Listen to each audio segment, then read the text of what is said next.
আলাইকুম সুপ্রিয় শিক্ষার্থীবৃন্দ, ভালো একটা বিরতির পর আবার তোমাদের সাথে উপস্থিত হইলাম। আমরা আজকে চতুর্থ অধ্যায়ের গাণিতিক প্রতীক দেখব। গাণিতিক প্রতীক কাকে বলে, কত প্রকার ও কি কি।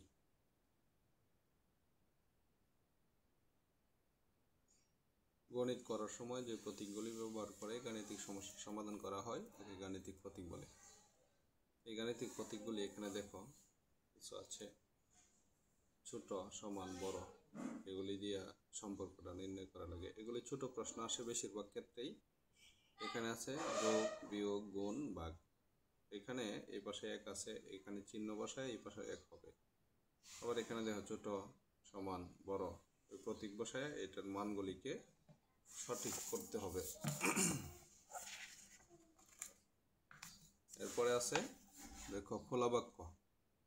খোলা বাক্য, একটি বাক্যকে খোলা বাক্য বলা হয় যখন বাক্যটি সত্য না মিথ্যা তা নির্ণয় করা যায় না।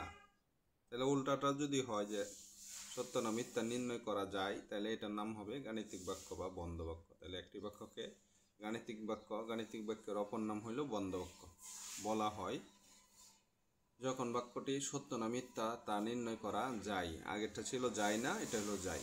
পার্থক্যটা এটুকুই, এটুকু আইডিয়াতে রাখা। আর আমরা এখন দেখব আগে গাণিতিক প্রতীকগুলো।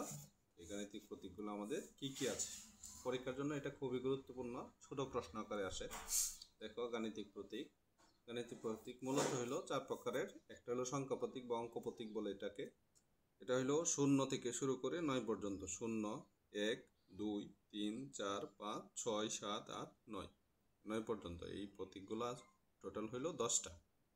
সম্পর্ক, আচ্ছা তুমি খেয়াল করো সম্পর্কগুলো আমাদের কি হয়, হয়তো আমার ছোট হবে কেউ, নাইলে আমার সমান হবে, নাইলে আমার বড় হবে। এই 3 রকমের সম্পর্কের বাইরে মূলত আর সম্পর্ক নাই। এই জন্য আমরা সম্পর্ক প্রতীক যেটা আছে ছোট সমান বড়। তাহলে এখানে এগুলো আবার কি দিলাম, তাহলে এটা হলো ছোট না, বড় না, সমান না।